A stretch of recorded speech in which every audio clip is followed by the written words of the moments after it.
Marks એટલા matter નથી કરતા, એટલે એનું અનનેસેસરી ટેન્શન લઈને આગળ ચાલશો નહીં. જેમણે કોમર્સ કે આર્ટ્સ રાખ્યું છે 12મામાં, એમને એક શાંતિ જરૂર છે કે એમણે 12મું બોર્ડની પરીક્ષા આપ્યા પછી તરત કોઈ સ્પર્ધાત્મક પરીક્ષા આપવાની થતી નથી. પણ એમના માટે પણ 5 સુવર્ણમયી વિકલ્પો છે. એક છે CA ચાર્ટર્ડ એકાઉન્ટન્સી, બીજું છે CS કંપની સેક્રેટરી, ત્રીજું છે CWA cost and works accountant, ચોથું છે CPA ચાર્ટર્ડ પ્રોફેશનલ એનાલિસ્ટ અને પાંચમું છે CFA ચાર્ટર્ડ ફાઇનાન્શિયલ એનાલિસ્ટ. આ 5ના ફાઉન્ડેશન કોર્સિસમાં તમે 12મા પછી રજીસ્ટર થઈ શકો છો. બીજું, એ કોર્સિસ પત્ર વ્યવહારના માધ્યમથી ચાલતા કોર્સિસ છે. મતલબ એના માટે તમારે કોલેજમાં અલગથી એડમિશન લેવાની જરૂર નથી. તમે જે કોઈ કોર્સમાં જોઈન થયા હોય ને એની સાથે આના ફાઉન્ડેશન કોર્સમાં રજીસ્ટર કરાવી શકાય એમ છે. અઘરું જરૂર છે, અસંભવ જરાય નથી. અને લાગેલા રહેશો ને તો એક વસ્તુ હંમેશા યાદ રાખજો, સફળતા એક દિવસમાં મળતી નથી, પણ લાગેલા રહો ને તો એક દિવસ ચોક્કસ જ મળે છે. છૂટકો જ નથી પછી સફળતાને પણ. એટલે એવી જો લગનથી મહેનત કરશો, તણાવને દૂર રાખશો અને સ્વયં શિસ્ત જાળવશો, પરીક્ષા જેમ જેમ નજીક આવતી જાય તેમ તેમ. અને મને તો ચોક્કસપણે ખ્યાલ છે કે તમે મહત્વપૂર્ણ વર્ષમાં છો એટલે સમગ્ર વર્ષ દરમિયાન મહેનત કરી હશે. એક નાનકડા ગામમાં એક ભાઈ રોજ પોતાના ઘરમાંથી હાથી બહાર લઈને નીકળે અને પછી એવું કે મારો હાથી ગંદો થઈ જાય એમ કરીને હાથીને ખભા પર ઉચકી લે અને ગામના તળાવે લઈ જાય. તળાવમાં નવડાવે બવડાવે, પછી કે હવે તો નાયેલો હાથી પાછો ગંદો થઈ જાય એટલે પાછો ખભા પર ઉચકે અને પાછો ઘેર લાવે. તળાવની પાળે 5-6 નવરા બેઠેલા. દરેક ગામમાં, દરેક સોસાયટીમાં, દરેક એપાર્ટમેન્ટમાં આવા 5-6 નવરા હોય જ. એમણે પોતે કંઈ ના કર્યું હોય પણ ગામ આખાની પંચાયત કરે. આ 5એ પેલાને પૂછ્યું કે ભાઈ તું કઈ બોડી બિલ્ડર તો દેખાતો નથી, તું આ રોજ હાથી લઈને ફરે છે તો કોઈક દાડો તારા કરોડરજ્જુના મણકા ખસી જવાના છે, તું તને આનો ભાર નથી લાગતો? તો એ ભાઈએ જે કહ્યું એ યાદ રાખજો અને મને આશા છે કે તમે પણ એવું જ કર્યું હશે. એ ભાઈએ પેલા લોકોને કહ્યું કે આ હાથીનો મને ભાર નથી લાગતો, કારણ કે આ હાથી જે દિવસથી જન્મેલો ને મદન્યુ હતો ને તે દિવસથી હું એને રોજ ઉચકું છું. એટલે હવે આ હાથી ટનબંધી વજનનો થઈ ગયો છે પણ મને એનો જરાય ભાર લાગતો નથી. એટલે તમે પણ જે દિવસે 10મું શરૂ થયું કે 11મું 12મું શરૂ થયું તે જ દિવસે, પહેલા જ દિવસે તમારા ક્લાસમાં પણ 6 હાથીનો જન્મ થયેલો ને, 6 વિષયોનો. પછી એ દિવસે ને દિવસે વધતા ગયા. પણ જો તમે રોજ એને ઉચક્યા હશે ને તો હવે હાથી તમને ડરાવશે નહીં. પણ જો છેલ્લી ઘડીએ તમે એવું નક્કી કરો કે હવે છેલ્લા દાડામાં આપણે પાડી દઈશું તો 6 હાથી તમારી ઉપર બેહી જાય. એટલે હવે તો તણાવ ઊભો થશે. કશું જ નવું કરવાનું અત્યારે વિશેષ કરવાનો પ્રયત્ન ન કરશો. જેટલી મહેનત કરી છે એમાં જ ઉમેરો થઈ શકે. બીજું, સ્પીડ રીડ ટેકનિક. એ વસ્તુ મારી દીકરી શું કરે છે, અત્યારે બજારમાં પેલી કલરફુલ નોટ્સ મળે છે જે આપણે ચિપકાવી શકાય, એને સ્ટીકી નોટ્સ કહે છે. મારી દીકરી શું કરે છે કે કોઈ પણ નોટબુક કે જે બુકમાંથી એ વાંચે છે મેગેઝિનમાંથી, એમાં અલગ અલગ કલરની એ ચીટ્સ બનાવીને એ પેજ પરનો જે સારાંશ છે એને જે રીતે સમજ પડે એ રીતે સારાંશ ત્યાં લગાડીને ચિપકાડી દે છે. એની આખી જો ચોપડી કે નોટ ખોલો ને તો રેડ, ભૂરું, લાલ, લીલું, પીળું આવું ખતરનાક કલરની નાની નાની ચીજ ચોંટાડેલી મળે. મેં એને પૂછ્યું આ શું કરે છે? પપ્પા, એક્ઝામને આગલે દિવસે છે ને પૂરેપૂરો સિલેબસ રિવાઇઝ કરવો એ કદાચ અશક્ય થઈ જાય અને ત્યારે ટેન્શન ફ્રી રહેવાનું હોય, એટલે એમ કે છે ને છેલ્લે દાડે આ કલરફુલ ચીટ્સ જ મારે રિફર કરવાની છે, એમાં સારાંશ આવી જ જાય. એટલે મારે ફક્ત સ્કેનિંગ કરવાનું છે આખા સિલેબસનું. પરીક્ષાના દિવસે, આજ પછીના 13મા દિવસે આ સમયે તો તમે પરીક્ષા હોલમાં દાખલ થઈ ગયા હશો અને તે દિવસે સવારથી ઉઠીને પરીક્ષા પેપર શરૂ થવાના 3 કલાક પહેલાથી વાંચવાનું મૂકી દેજો સાઈડ પર. હવે છેલ્લી ઘડીએ આઈ વાંચી કાઢું, પેલી વાંચી કાઢું, આ બાકી છે, લાવ થોડા MCQ જોઈ લઉં, એવું જરાય લાલચ ન રાખતા. અત્યાર સુધી જે વાંચ્યું છે એને મનમાં વાગોળો, શાંતિથી બેસજો. એવું લાગે કે એકાદ ગીત સાંભળી લેવું છે તો ઇન્સ્ટ્રુમેન્ટલ સાંભળી લેજો. પણ શાંતિથી 3 કલાક પહેલાથી વાંચવાનું બંધ કરીને શાંતિથી બેસજો દરેક પેપરના દિવસે. ખોટું ટેન્શન લેતા નહીં. આગલે દિવસે જ તમારો જ્યાં નંબર આવ્યો હોય, જે પરિસ્થિતિ હોય, એ બધાથી માહિતગાર થઈ જજો. ત્યાં કેવી રીતે પહોંચી શકાય છે, ટ્રાફિકના પ્રશ્નો થવાના હોય તો એ કેવી રીતે નિવારી શકાય, એ બધી જ માહિતી રાખજો. જરાય ખોટા ટેન્શનમાં ના આવશો. તમે બધાએ પણ બોર્ડનો પેલો પરિપત્ર વાંચ્યો જ હશે. 33 પ્રકારની સૂચનાઓ આપી છે જેને ગુનો ગણવામાં આવે છે, ભૂલ નથી ગણવામાં આવતી. એ ખાસ ધ્યાન રાખજો. એટલે ગુનો ગણશે તો તમારું પરિણામ રદ થઈ શકે. તમે આમ જોયું અને એ પણ જો સીસીટીવી કેમેરામાં પકડાયું અને પછી એનાલિસિસ વખતે એમને થયું કે આ ગેરરીતિમાં ગણી શકાય એવું છે, એટલે કોઈને મદદ લેવી નથી, કોઈને કરવી નથી જ્યાં સુધી પરીક્ષાનો સવાલ છે ત્યાં સુધી. પરીક્ષા હોલમાં તમે પોતે યોદ્ધા છો, તમારું યુદ્ધ પોતે લડવાનું છે, એટલે કોઈના ભરોસે ના બેસી રહેશો. જરાય જે પ્રશ્નમાં તમને એવું લાગે કે મને આમાં થોડો વધારે સમય જાય એવો છે અથવા તો નથી આવડતું, વિચારવું પડે એવું છે, તો એને છોડીને આગળ વધતા રહેશો. એમાં ત્યાં બેસી રહીને, ત્યાં અટકી પડીને સમય બરબાદ ન કરતા. બીજું ખાસ ધ્યાન રાખજો, એક પણ પેપર ખરાબ જાય ને તો જરાય ચિંતા ના કરતા. બહાર નીકળીને એવું જરાય ના કરતા કે ભાઈ મમ્મી પપ્પા શું કહેશે, કદાચ મને ખીજવાય, મારે. બહુ સરળતાથી કહી દેવું કે પેપર ઠીક ગયું છે, પણ હું આનો લોસ બીજા પેપરમાં કવર કરવાનો પ્રયત્ન કરીશ. અને મમ્મી પપ્પા પણ ભલે કદાચ તમને રૂબરૂ નહીં કહેતા હોય, પણ મનથી તો કહે જ છે તમારું પરિણામ A1 આવે કે જરાય ઓછું આવે તો તમે એમના દીકરા દીકરી મટી નથી જવાના, એમના દીકરા દીકરી તો રહેવાના જ છો. એટલે એ પ્રેમ ભાવ રહેશે જ. એનો કોઈ માનસિક તણાવ ના રાખશો કે પરિણામ નહીં આવે તો શું મોઢું બતાવીશ. કોઈને મોઢું નથી બતાવવાનું સાહેબ. Success has many fathers, failure is orphan. હું પોતે 10મા ધોરણમાં માત્ર 68% સાથે પાસ થયેલો અને 12મામાં એથી ઓછા 58% પાસ થયેલો. અને આજે મારી પાસે 12 ગોલ્ડ મેડલ, 12 રાજ્ય કક્ષાના એવોર્ડ, 15 નેશનલ એવોર્ડ અને 9 ઇન્ટરનેશનલ એવોર્ડ છે જ. એટલે પરિસ્થિતિ ગમે ત્યારે તમે બદલી શકો છો, પણ સ્પર્ધાનો યુગ છે એટલે સંતોષી નર સદા સુખી એમ માની શકાય એમ નથી. તમારે સતત પોતાની જાતને પુરવાર કરવી પડશે. તમને જમાનો, તમારો પરિવાર, તમારો સમાજ લાંબી રેસનો ઘોડો માને એના માટે પણ 10મા અને 12મામાં A1 ગ્રેડ અને સારું પરિણામ લાવવું એ અત્યારે તમારી જરૂરત છે. એમાં તમે આગળ વધો એવી શુભેચ્છાઓ સાથે હું તો એટલું જ કહીશ કે થક્કર યુ ન બેઠના, દરિયા અગર મિલા હી હૈ તુમ્हें, શું કહેવું જોઈએ, બેહતર સે खूब और खूब से बढ़िया तलाश करना तुम, दरिया अगर मिला ही है तुम्हें तो समंदर तलाश करना तुम, और थक कर यूं न बैठना क्योंकि उड़ान अब भी बाकी है, जमी खत्म हुई तो क्या हुआ, आसमान अब भी बाकी है. એટલે બોર્ડની પરીક્ષામાં તમે આગળ વધી રહ્યા છો ત્યારે ઘણા એવું કહેશે કે સ્કાય ઇઝ ધ લિમિટ. હું તો એવું કહીશ, વાકિફ કહાં હૈ આપ ખુદ ભી અપની અસલી ઉડાન સે. તમને પોતાને ખબર નથી કે અત્યારે હું જેની સાથે વાત કરી રહ્યો છું એમાં દેશનો ભાવિ પ્રધાનમંત્રી, દેશનો ભાવિ હાઈકોર્ટનો એડવોકેટ અથવા તો દેશનો જજ અથવા તો અધિક કલેક્ટર શ્રી, કોઈ પ્રોફેસર અહીંયા બેઠેલા હોઈ શકે છે. તમે કાલે ઉઠીને જીવનમાં કારકિર્દીમાં શું બનશો એ તો સમય કહેશે. એટલે જ કહું છું, વાકિફ કહાં હૈ આપ ખુદ ભી अपनी असली उड़ान से, वो कोई और थे जो हार गए आसमान से. Even sky is not the limit if you feel determined. અને જે કંઈ ધ્યેય, જે કંઈ સપનું તમે સેવ્યું છે કારકિર્દી માટે, એને મગજમાં સતત ઘુમરાવા દેજો, એને વિઝ્યુઅલાઇઝ કરતા રહેજો કે મારે અહીંયા સુધી પહોંચવાનું જ છે. કારણ કે મંઝિલે उन्हीं को मिलती है जिनके सपनों में जान होती है, पर मिलने से कुछ नहीं होता, हौसलों से ही उड़ान होती है. એટલે બિલીવ ઇન યોરસેલ્ફ. પૂરેપૂરા આત્મવિશ્વાસથી, પૂરેપૂરા લગનથી. મારા મમ્મી પપ્પા, સમાજ, શિક્ષકો, શાળા, આજુબાજુનું વાતાવરણ બધું જ મને પ્રગતિના માર્ગે જવા માટે પ્રેરિત કરી રહ્યું છે. મને કોઈ અડચણ આવે એમ નથી.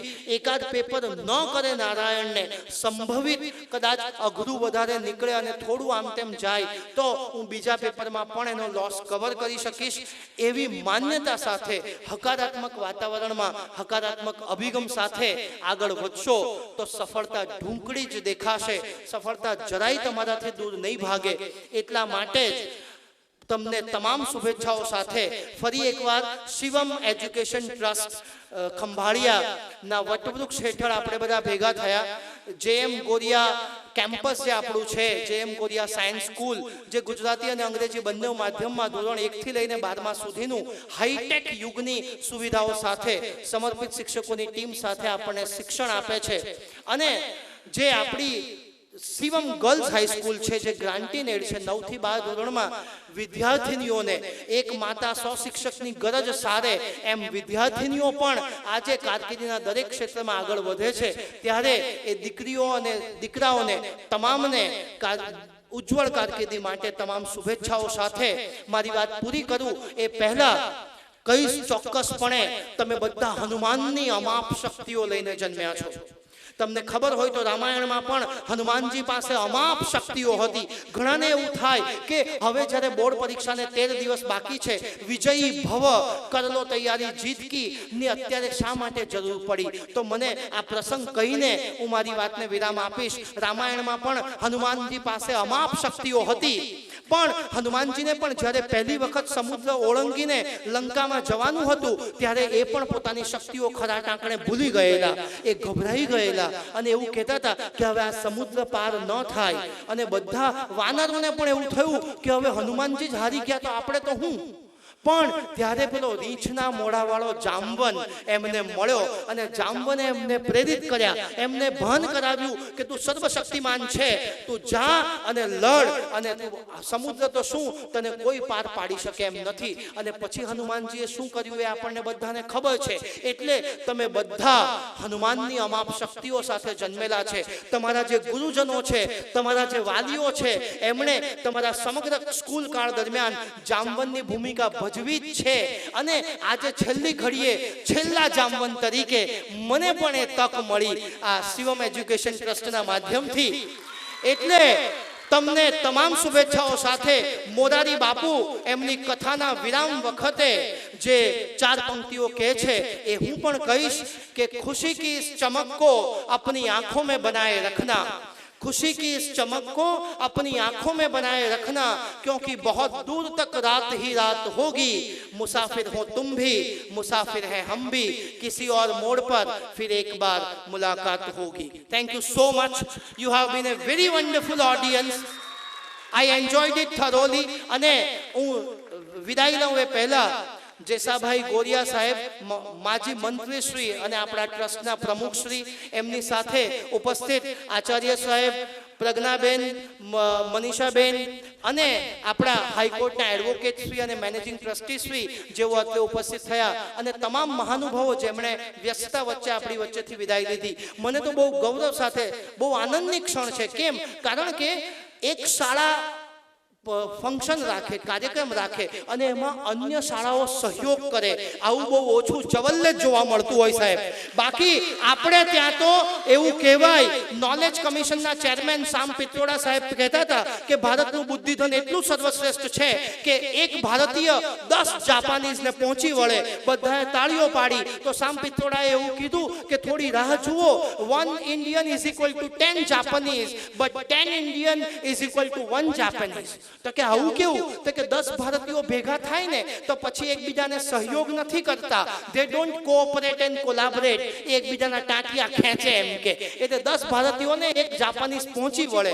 એટલે જ આપણને ફૂટબોલમાં ક્વોલિફાઈ બી નથી થતા અને કબડ્ડીમાં ગોલ્ડ મેડલ મળે, કારણ કે આપણા તો લોહીમાં ટાંટિયા ખેંચ ઘૂસી ગયું છે।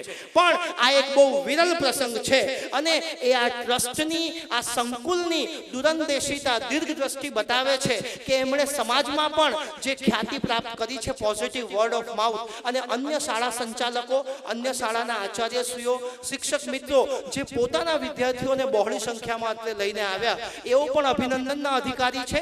કારણ કે સ્પર્ધાનું તત્વ બધાને નડતું હોય, પરંતુ જ્યારે વિદ્યાર્થીઓના હિતની વાત હોય ને સાહેબ, ત્યારે સાચો શિક્ષક અને સાચા આચાર્ય આવી હુંસાતુસી મૂકીને આવા એક રમણીય પ્રાંગણમાં ભેગા થાય, એ સમયની માંગ હતી। આપણે એમને તાળીઓના ગડગડાટથી વધાવી લઈએ. And thank you so much.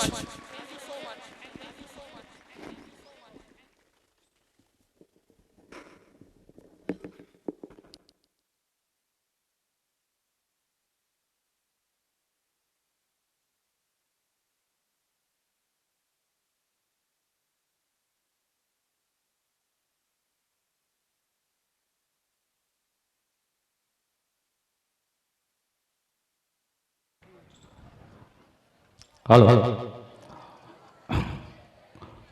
સરસ ઠાકર સાહેબે વિદ્યાર્થીઓને મૂંઝવતા પ્રશ્નોનું સમાધાન કરી આપ્યું. ખૂબ ખૂબ ધન્યવાદ. હવે આગળના કાર્યક્રમ આપણે માનનીય શ્રી શિવમ સ્કૂલના પ્રિન્સિપાલ ગોકાણી સાહેબ એ આપણને માર્ગદર્શન આપશે. ગોકાણી સાહેબને વિનંતી કરું કે તે સ્ટેજ પર આવે.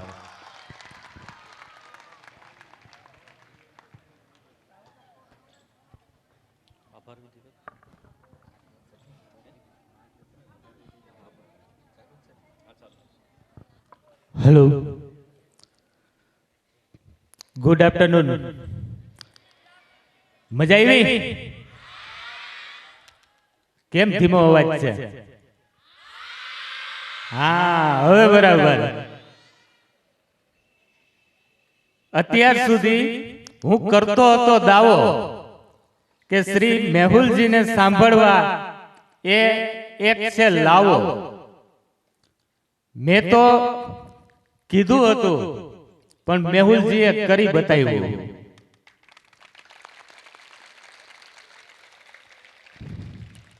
એક બહુ સારા શબ્દ છે કે આભમાં કે દરિયામાં કેડી નથી હોતી. આભમાં કે દરિયામાં કેડી નથી હોતી, કારણ કે ત્યાં કોઈ સફર ખેડી નથી હોતી. પણ શ્રી મેહુલજીએ, આપના મોટિવેશનલ ગુરુએ ખૂબ જ સરસ તમને એક કેડી બતાવી, તમને પથ બતાવ્યો. એટલે ખૂબ ખૂબ આભાર શ્રી મેહુલભાઈ ઠક્કર. બીજું,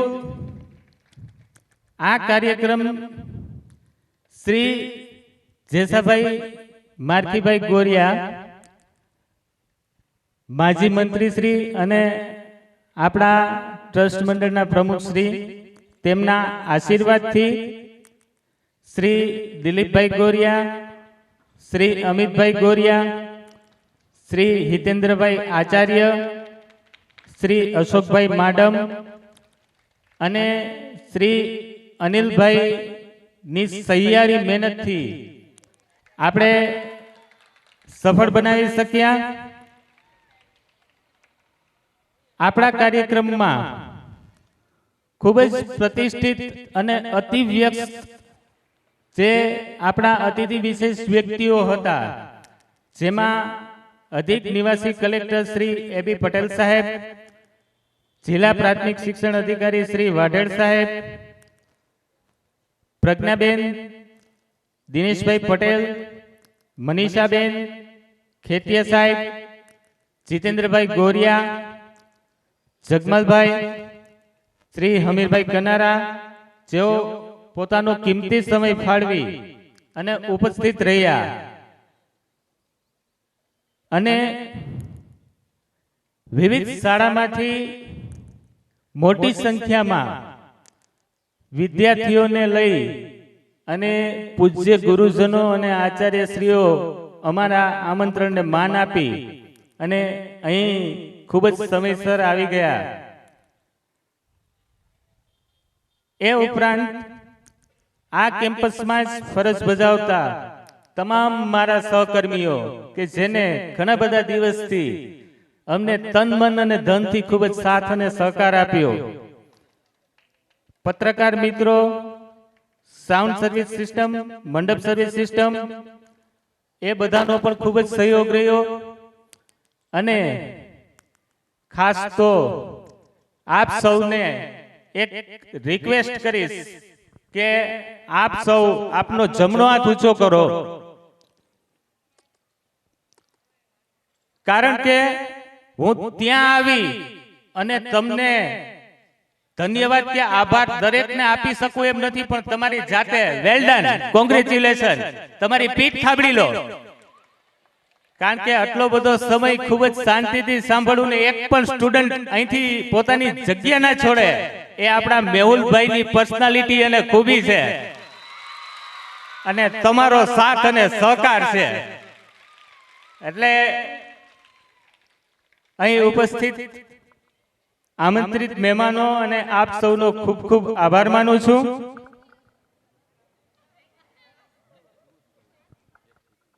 અને અહીં આ કાર્યક્રમને પૂરો જાહેર કરું છું, પણ પહેલા આપણે આમંત્રિત મહેમાનોની વ્યવસ્થા કરશું, પછી દરેક સ્ટુડન્ટ છે એને હાર્ટલી રિક્વેસ્ટ છે કે પોતાનું સ્થાન પછી છોડશે. થોડી વાર શાંતિ રાખશો. Thank you very much.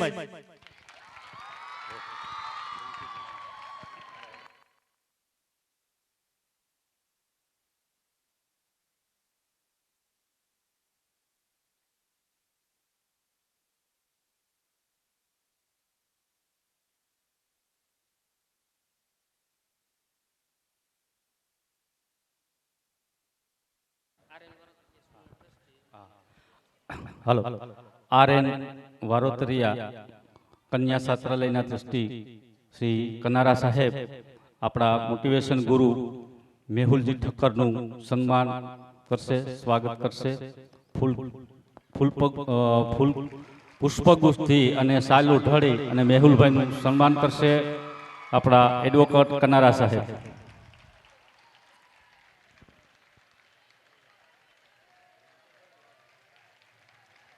સાથે પુસ્તક અર્પણ કરશે